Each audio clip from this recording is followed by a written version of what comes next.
So welcome everyone to our second webinar in the series Medieval Japan. This one is called Symbols of Protection and Strength.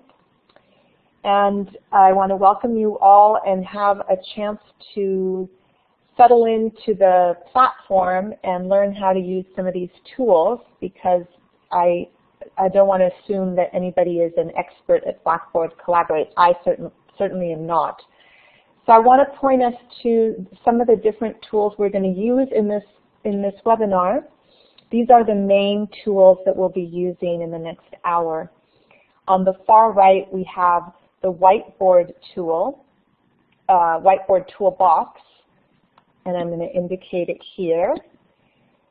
The main tool we'll use from this toolbox is the text tool, which you will be selecting to write on what is called the whiteboard. Now in our case it's more of a gray board, but it's basically the screen that you have in front of you that is currently black. We'll also be using the clip art tool, which is at the bottom of this toolbox at different moments. And then if you need to step away from the session for any reason, over here under the participant box, we have a series of tools you can use. The main one we'll need you to know about is for raising your hand, which is right here. That's how you raise your hand if you want to say something or to indicate at one point that you've finished watching a video. There's also a way to indicate if you've stepped away from the session right here. And this other one is an emoticon where you can tell us that you're happy, confused, ask us to slow down. So you can experiment with these right now on your left hand, on the left-hand side. You can select your smiley face, as I just did there. Oh, we're joined by Deborah. Welcome, Deborah. We have just started. We are going over our tools. I just want to make sure that you can hear me.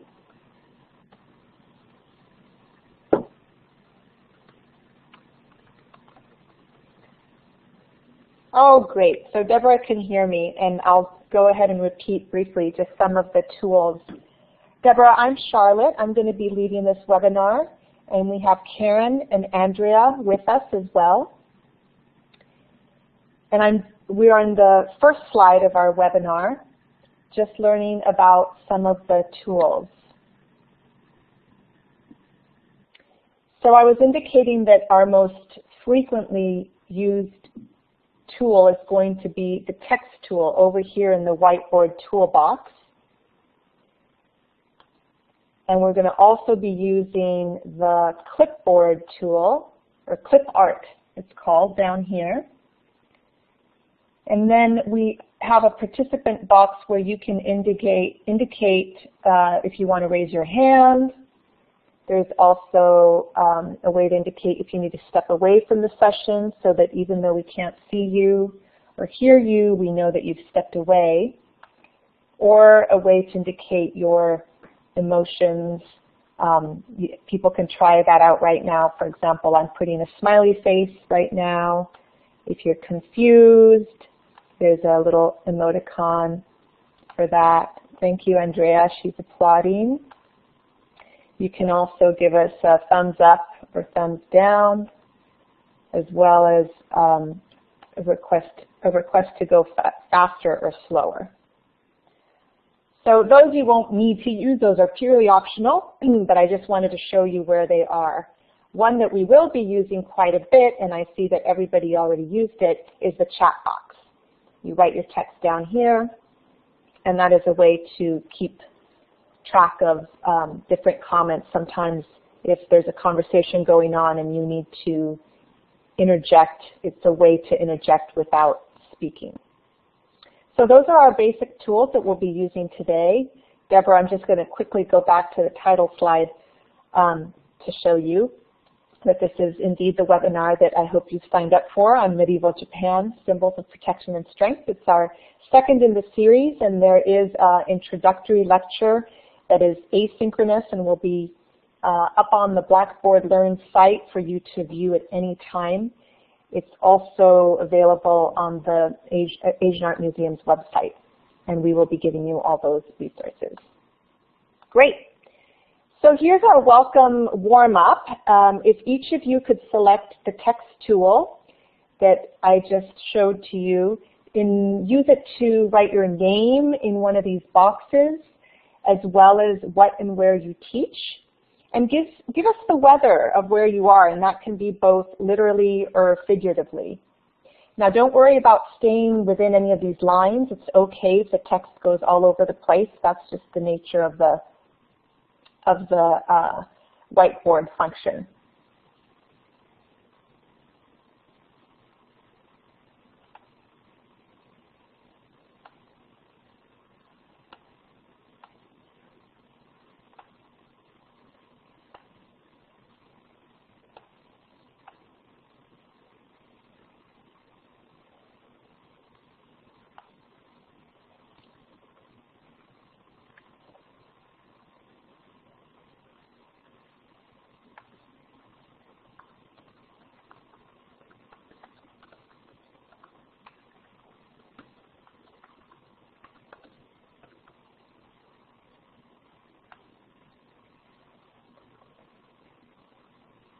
Great. All right, so we've got Asian Art Museum, Berkeley, CIS, and we have overcast and cool weather, sunny weather over on the East Bay. That's nice to hear. And it's a little foggy over here where I am. Great. Well, thank you all for that. We'll move on to the goals of our webinar. Okay, so the goals of our webinar are to help provide you with content, material, online resources, and activities to enhance what you're already doing to teach about medieval Japan. This is really targeted to 7th grade teachers, but we know that teachers of all grades will find something useful that they can use from this webinar and with our other online resources.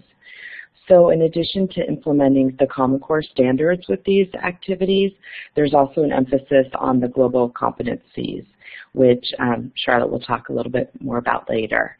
And we ensure that each lesson models strategies for incorporating teaching with our collection objects.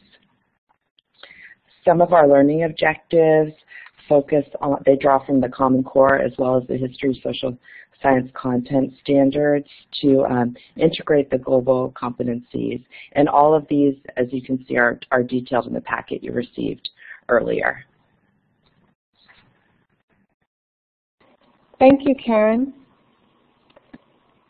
We're going to move on to, I'd like to get a sense of your comfort level both on teaching on Japan as well as your comfort level on integrating media into your lessons.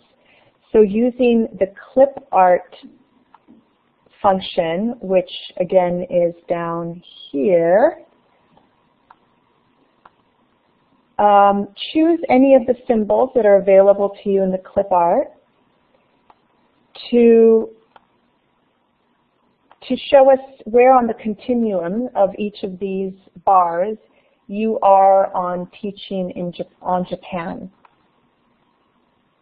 And there's lots of clip arts to choose from. There's smiley faces, X's, check marks, so you can have your pick.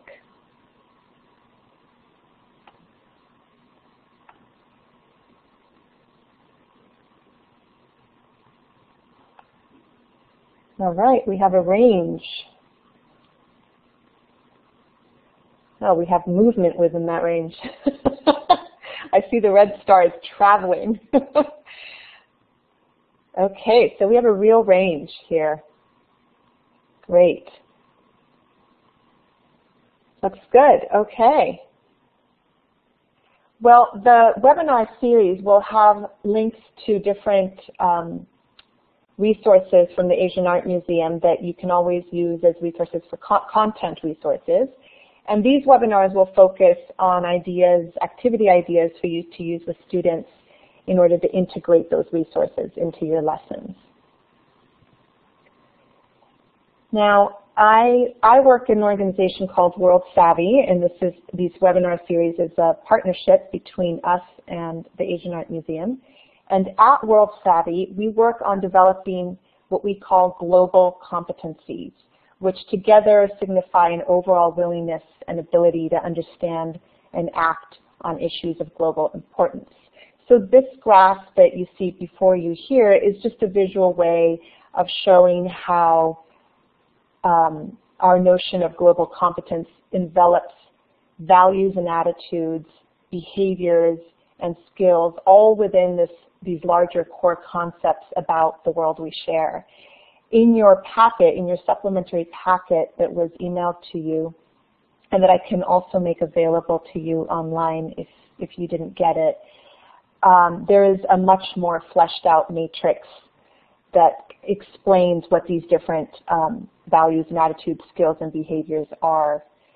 But just to say a few things about it, global competency is a way of understanding, being, and acting in the world that values multiple perspectives and respects difference, including other ways of being and knowing. So we're working on developing global competence with the lessons that we develop.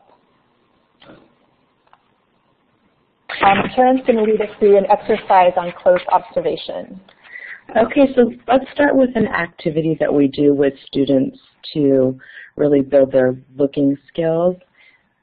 What you can do this in a variety of ways, and we have some examples in your packet. But right now what I'd like you to do is just get a pencil and a piece of paper next to you. And we're going to do an activity called Looking 5 times 2 and See, Think, Wonder. So just on your scratch paper next to you, I'd like you to look closely at this armor. It was an armor made for samurai, but it was made during a period of peace, so it was very much made to be on display or for ceremonial use, not to actually be used in battle. And take a close look and just write down 5 words or phrases that you think of when you look at this object. We're going to look for about 30 seconds.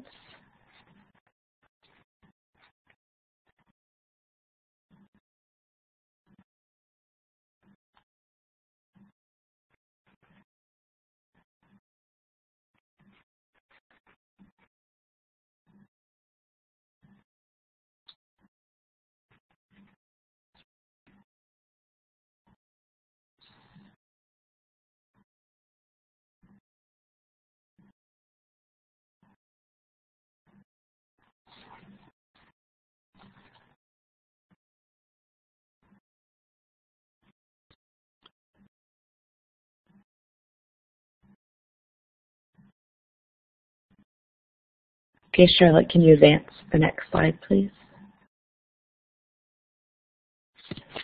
So now what I'd like you to do, we've zoomed in on this detail on the armor, is take another 30 seconds to add to your list and write down 5 words or phrases or adjectives that describe your thoughts or feelings about this object.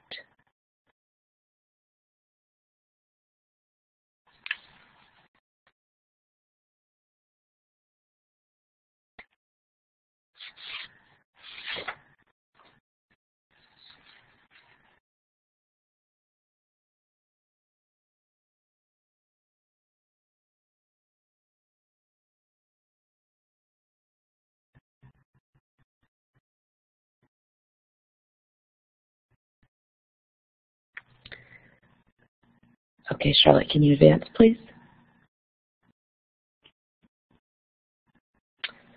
Okay, now what I'd like you to do is, using your list, if you can start with your first set of observations and using the text tool, type them into the C box. And then your second set of observations, your thoughts, your feelings, and then if you could type those into the think box. And then any sort of questions or curiosities, if you can type those into the wonder box. And don't worry about, again, don't worry about being messy. Just sometimes you'll find your answers type on top of each other's. Don't worry about it at all. It's going to be a little messy.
Oops, sorry about that.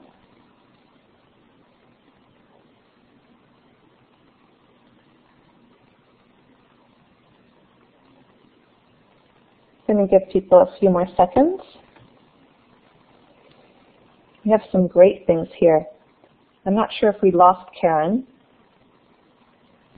Oh, it looked like I lost my connection for a moment. So okay, I was just getting ready to take over if you were gone, but go ahead.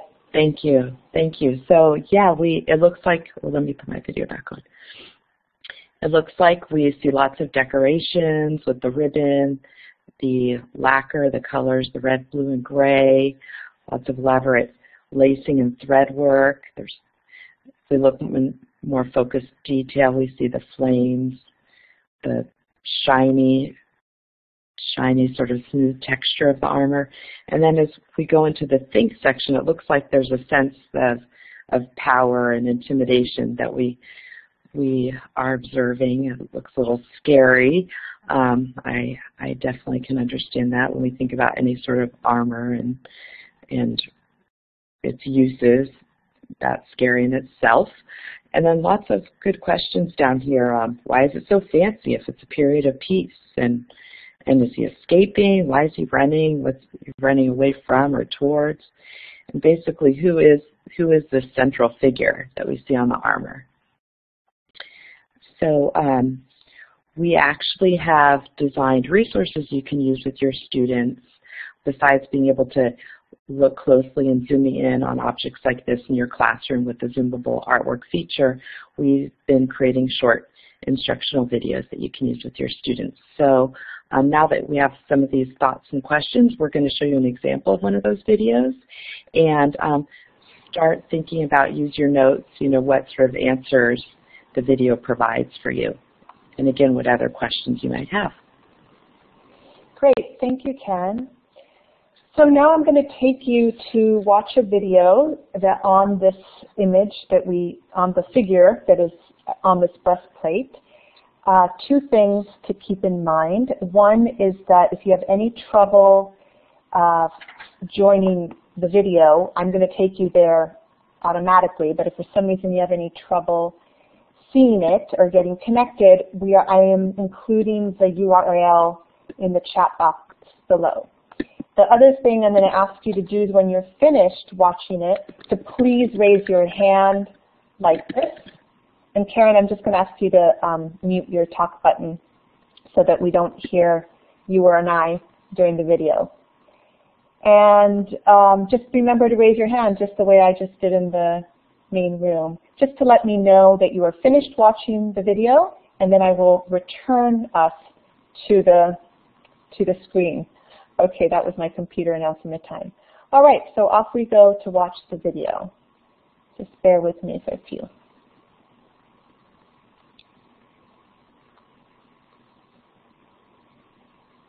All right, so you should be taken now to watch the video, and just remember, if you're having trouble watching it this way, the link is below, and just remember to raise your hand when you're done.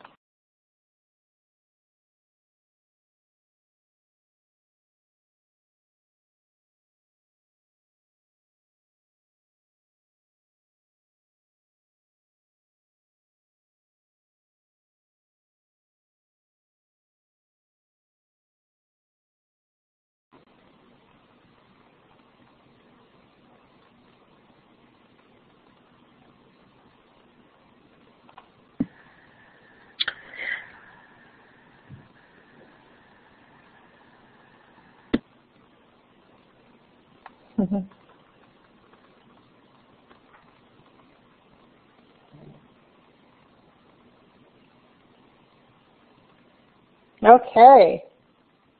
Thank you all. I'm glad it looks like that worked smoothly, so I'm thrilled. This is actually an experiment within Blackboard Collaborate to see if we can show videos in this way. So it looks like we passed the test. No worries, Deborah. The hand thingy is under your name, just for future reference, but you won't need it anymore. But that's why we have different ways of engaging with each other on Blackboard Collaborate.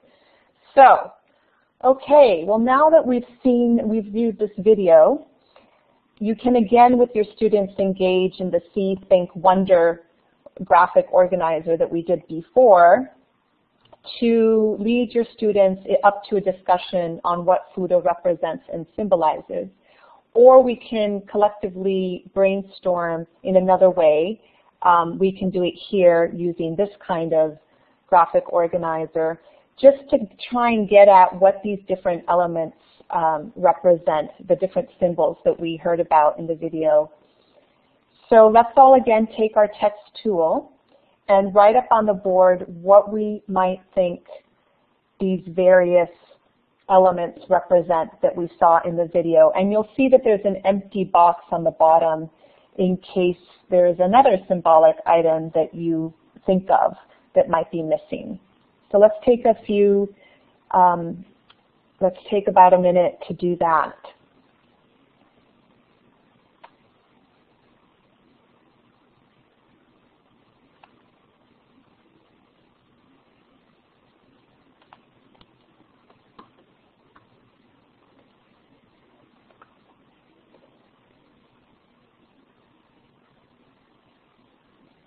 All right, we've got purifies evil. The flames purify evil. The sword has the power to cut through ignorance. Yeah, that was said in the video. Great. Movement, transition. Wisdom. A sword is a signal of wisdom, a symbol of wisdom. The rope is to tie up the bad stuff. Yeah. I love that. Anything else? The waves. What could the waves? We have movement and transition here for the waves. And was there any other symbol that we did not include in this list that might be missing?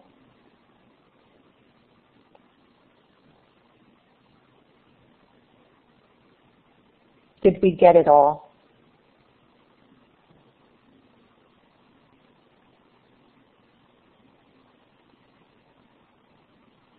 Okay, it's a pretty good list.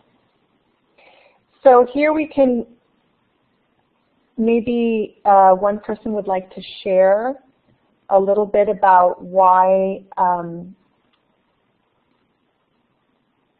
they think flames might purify evil, or why the sword has the power to cut through ignorance. Like just to say a little bit more about how you see. I know the video told us some of this information, but how might that be tied together? What about the flames purifies evil? Or the rope that ties up the bad stuff? Anybody want to share a little bit more about that?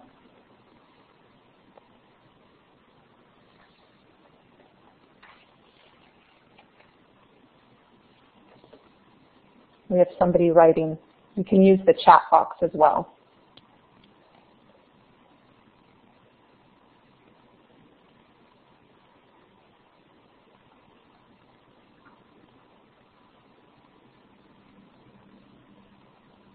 Aha. Now I'm seeing somebody writing in the text. The rope is a metaphor.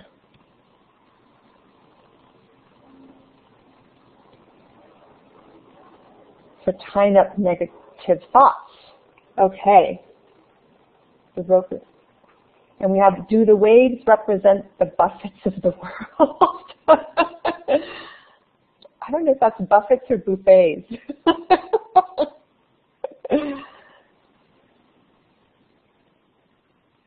The rope is a metaphor for tying up negative thoughts that might hold the person back from greater clarity. Now that's really interesting. Okay.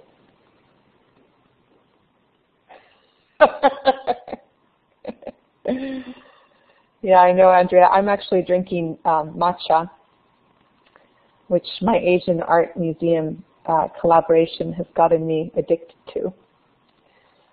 All right. Well, thank you all for your thoughts.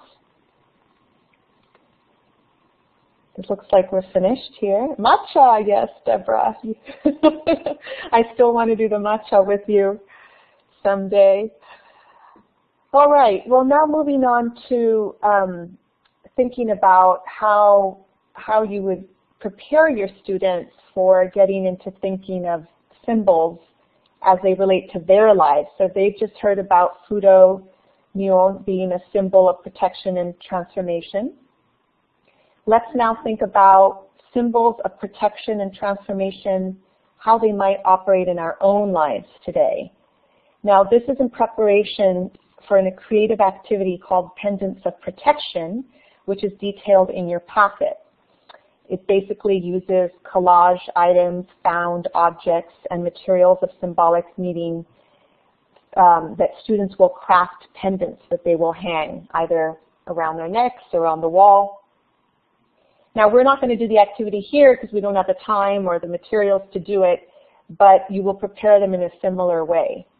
So first, think about what image or symbol might represent you or your family, your community, or culture. So give it a few seconds thought, and then write in the chat box what you came up with. And this could be any kind of symbol. It can be a figure like Fudo, or it can be something more abstract too.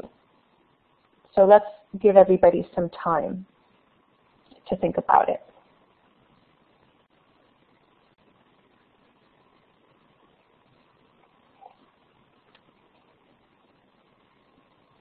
And if you can't think about it, anything, that's okay too. Just let us know that.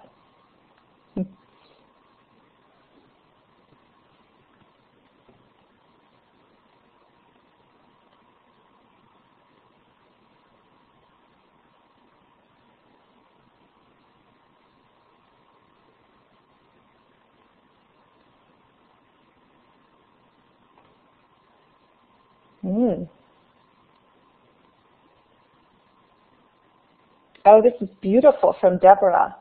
I've often wanted to tattoo waves on my body because of my last name. My love of the ocean, surfing, so waves for me are personally meaningful. That is very clear waters. That is very beautiful, Deborah. So waves, the symbol of waves. That's great. Anyone else?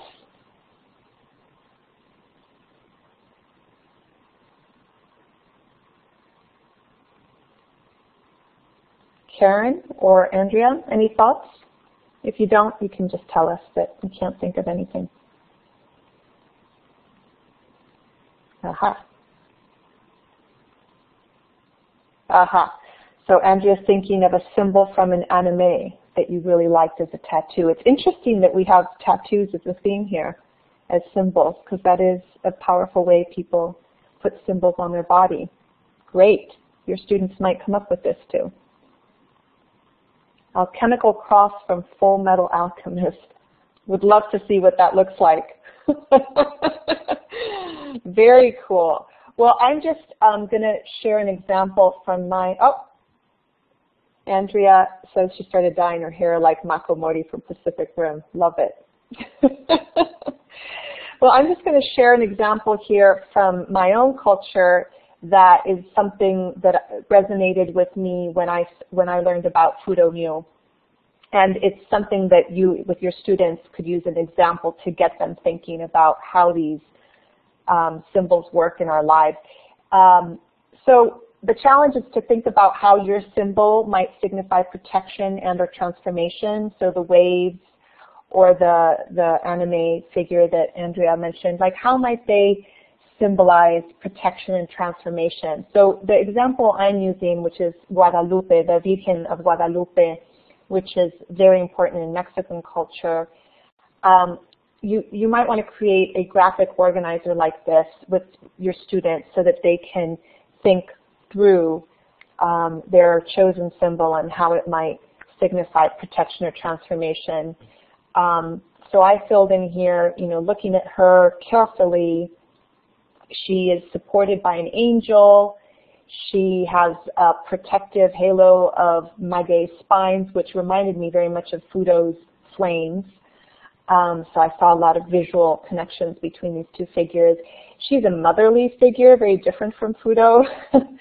She has a celestial blue veil, and she has her hands clasped in prayer or reflection. So these, to me, seem to be aspects of these symbols that are around protection. And around transformation, she is brown-skinned virgin, which signifies her, it transforms her from a Spanish symbol into the first mestiza, which is the coming together of European and indigenous blood. She was also a symbol of struggle in two wars, the Mexican Revolution and Wars of Independence. In the United States, she is a strong symbol of Mexican identity in that transformation of crossing the border for many Mexicans. And U.S. Chicana feminists have transformed Guadalupe into a more contemporary version by showing a young woman running out of her sphere with her cape, grasping a snake by the neck. These two images are by artist Yolanda Lopez, and I like to show them as an example for students in this activity because it also starts to take a symbol from this realm of maybe the ethereal, or in this case a religious context, into the everyday and everyday people context, where we have now on the right have Guadalupe as an everyday person in our community. She's our local seamstress, and she's actually sewing and creating this mantle of protection. And she could be, you know, anybody on our block or in our neighborhood. So it's a way to start thinking about these symbols of protection, figures like Fudo, as very real in our lives, in our everyday. So when students go to do their two activities that we have here, this first one's the Pendants of Protection, and the second one is called Citizen Warrior, we're starting to think of these things as quotidian in our everyday reality. And we're going to move on in a moment to think about warriors in our everyday reality. So I'm not going to go into the Pendants of Protection activity too much because it's detailed in your packet, but just to say that it makes this connection between the symbology of Fudo and the purpose of the samurai armor by experimenting with the different symbologies and meanings behind materials that students might choose to represent in their pendant. For example, Deborah might, given water has such a profound meaning for her, might think about, you know, if she were our student, we would encourage you to think about how you might represent water in your pendant, clear waters, and similarly with the symbols that you chose, that Andrea chose as well. And then the next activity, which is the Citizen Warrior Portraits, starts to ask the question, who is a warrior today? And again, trying to encourage students to think about warriors in our midst, not just the obvious warriors that are glorified so much in the media as those brandishing weapons of lethal kinds, like, you know, soldiers, police, these kinds of people, but thinking more deeply into the concept of warrior.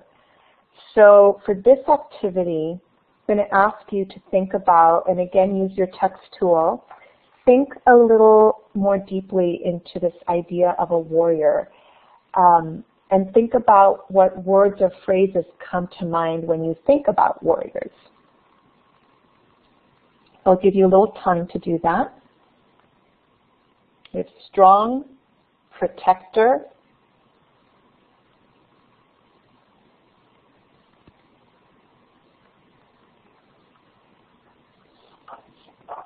decisive, strength,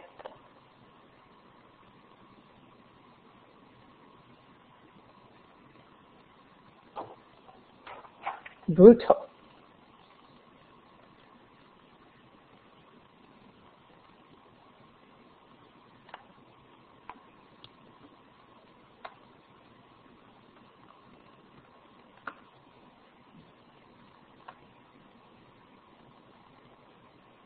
a survivor, ruthless. We have ruthless and compassionate together. So two different ways of thinking of a warrior. So also thinking about Guadalupe when we saw her in her seamstress mode, could Guadalupe in that way be a warrior? What other kinds of warriors, or who else could be a warrior? We have determined. Great.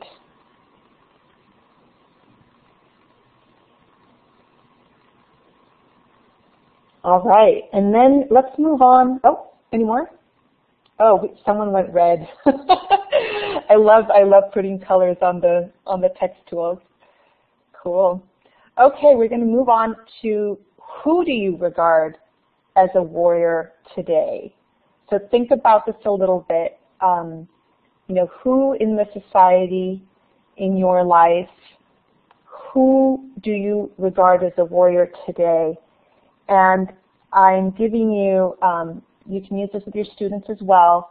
This is a graphic organizer to guide our thinking about not just who we regard as a warrior today, but what do they fight for? What did or do they fight for or overcome? And how do they do it? Like, what are the skills and courage that they need or nurture in order to do what they do?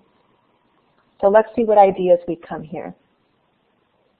Oh, and we have a comment from Deborah saying not just big, strong men, but also people like Maya Angelou. Exactly. She's actually someone that came up for me in our run-through yesterday. Maya Angelou is somebody who overcame shame, who showed tremendous strength in overcoming shame and silence and many things, and became this extraordinary poet and example for us all. So that's a great example, Deborah. Anyone else have any thoughts on this? And you can either write in the chat box or up on the, oh, if you're trying to write on this, actually don't use the text tool here because it won't show up if you're using black. So just in the chat box, give us some examples of who you regard as a warrior today.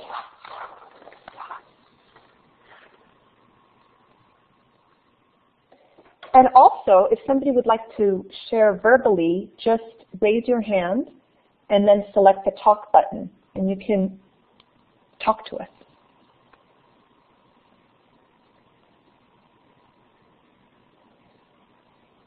We have people fighting for human rights.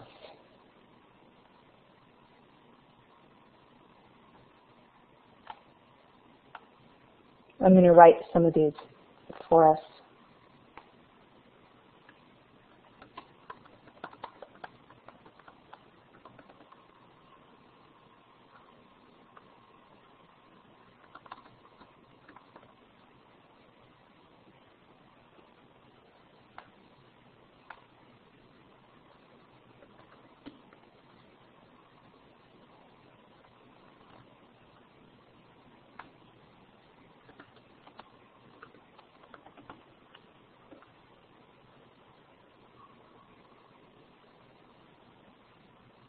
Okay, anybody else have any other examples for us?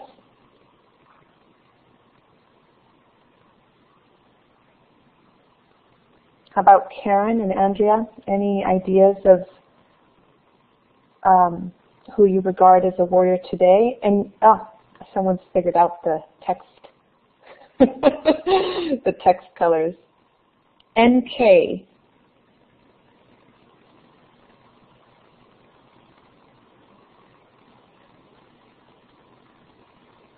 A fantasy author. Very interesting. N.K. Jemisin. I don't know anything about them, so tell us what they fought to overcome and how they did it.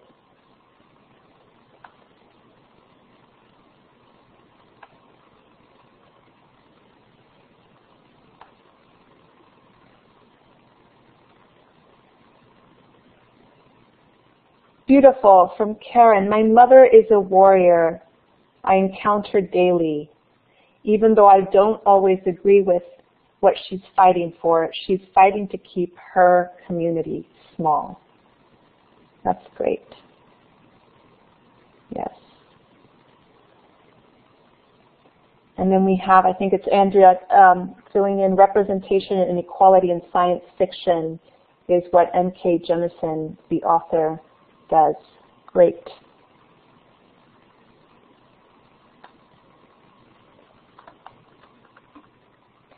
So you can see this brainstorm can lead to a deeper discussion with students of who can be considered a warrior and what really constitutes a warrior other than weapons and physical strength or the ability to do violence, but really how we are all perhaps warriors or can be warriors if we really are fighting for things that are important in the society. So there's many directions in which you can take this conversation with the students. Now this graphic organizer can be a way for organizing thoughts on these different warriors that your students are coming up with. And it's also the beginning, you can also use this for giving them a tool with which to do some further research. When I used Virgen de Guadalupe as an example, I went and did a little internet research and learned a whole lot more about her and her symbology to indigenous peoples, and there was just layers and layers. So it is an opportunity with students, if you have the time, to go deeper into their chosen warrior. It could be, you know, people in recent history or in the community or, you know, their mother or authors, as we have come up with here.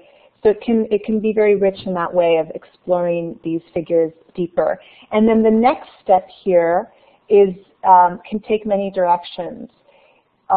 You can have the students perhaps do any number of writing exercises to give the results of their research. You can have them have a visual arts piece to go with that. And one idea here is to have the students write a poem about their citizen warrior. In this case, the proposal is to write a citizen warrior waka. As a samurai appreciated arts and literature, waka, which translates as Japanese poem, follows a 5-7-5-7-7 syllable format. And we won't have time to do one now, but it's loads of fun. And the goal is to provide a snapshot of this citizen warrior to capture form, images, feelings, and mood in a single statement. And here's just a sample waka that I grabbed from online, and if anybody has any suggestions of a better one to include in the presentation next time, I would love to hear what some other wakas are like. But this is just one on the rain. So students would write a waka about their citizen warrior. Now, I'm going to run a little quicker through the last few slides, just in the interest of time. But I'd like to hear, either in the chat box or using the talk button, what you think the purpose of some of these activities might have been. We quickly went through 3 activities, the one of close observation that Karen led us through, pendants of protection, which you just got a sense of, but which is in your packet, and we did a little bit around citizen warrior portrait. What might be one of the purposes of these activities?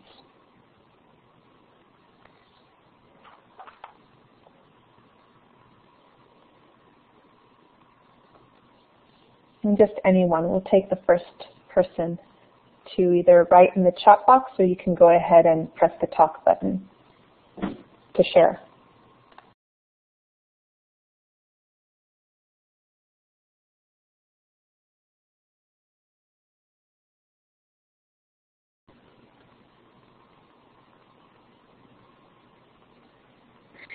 looks like we have some responses in the chat box about engaging students in observation and dialogue. Oh, great. Thank you, Karen, for jumping in. I didn't see, my chat box didn't scroll. Great. Dialogue. Great. Yeah, I mean, these activities are designed to allow participants a chance, the students in this case, to personally connect to these artifacts, which might seem so foreign and distant. The armor, Fudo, they might seem very far away. The medieval Japanese history might seem to have no relation to their lives. So to consider aspects of their own lives around protection and symbol, and hopefully foster some curiosity and relationships so that we can start opening up further and deeper study of other aspects of Japanese history and culture. So that's the general idea here.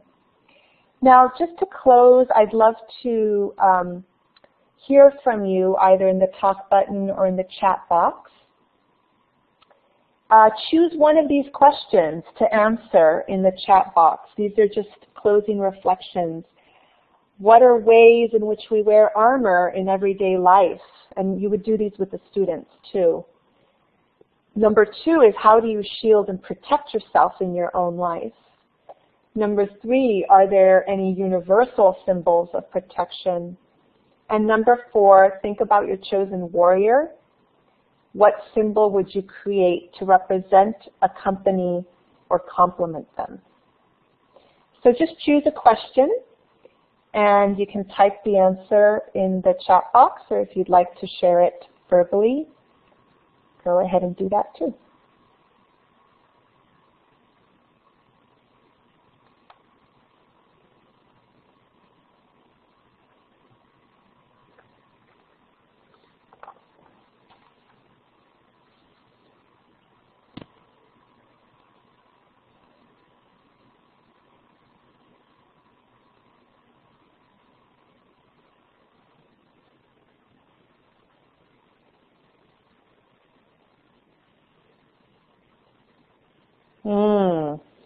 So Deborah says, I think most of us try to shield true emotions at times through masking our facial expressions. I think that is so true and something I find so disconcerting.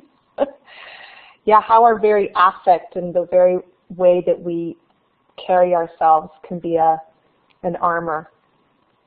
And Andrea brings up makeup, which I think is absolutely true, especially for women, I think, in the way we sometimes have to feel we need to put on our armor to go out into the world. That's a very deep one, and that could lead to a whole nother discussion with your students. Yeah, that's a very powerful one. And if you could even talk about the role of makeup with warriors, just even historically in different cultures, war paint, using how people have used makeup or face paint or, whatever, mud or whatever, how to paint the face has been something that's been used cross-culturally throughout history. So great examples. Even the way we sit and stand. Wow, really bringing the body in. I love this. Maybe it's because there's so many women in this webinar, but yes, the way we dress, the way we carry ourselves, these are very powerful ways of, and so this was answering question number 1, I think. Great. So these would be great to do with the students as ways of getting deeper into these topics. All right, well, I'm just going to move on to thinking a little bit about the goals of our activities for the students. And so I wonder if using the clip art tool, which is at the bottom of your toolbox, if you can fill in some of this chart of which activities you think fulfilled some of these goals, just to give us a sense of what we hit and what we missed in terms of the learning goals that we set up for ourselves here.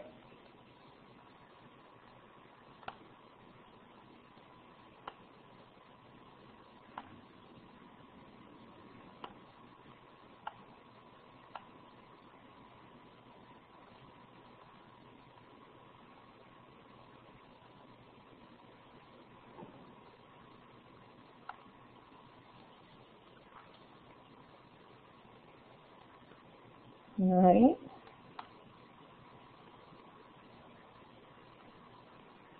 And you can use any of the clip art. Okay, so we have applying ideas from a different historical context to their own for 2 of them, researching examples of strength, intelligence, and skill in society today, engaging in creative inquiry, writing, and production, creating a symbol relevant to their own context. Great. Great. And on your supplementary packet, we will have the core common standards listed as well that we think we're also addressing with this, with these activities for you to look at. Okay, any more?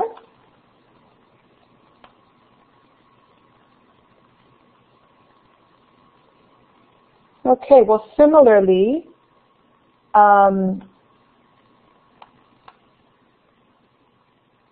also have, just to let you know that we have tried to fulfill the matching of our activities to the global competencies and Common Core standards. So that's just another, this chart is also just to point you to that, and in the packet you can read those in more detail and see how those might match up. But as we're a little bit over time, we're just in our last slide now.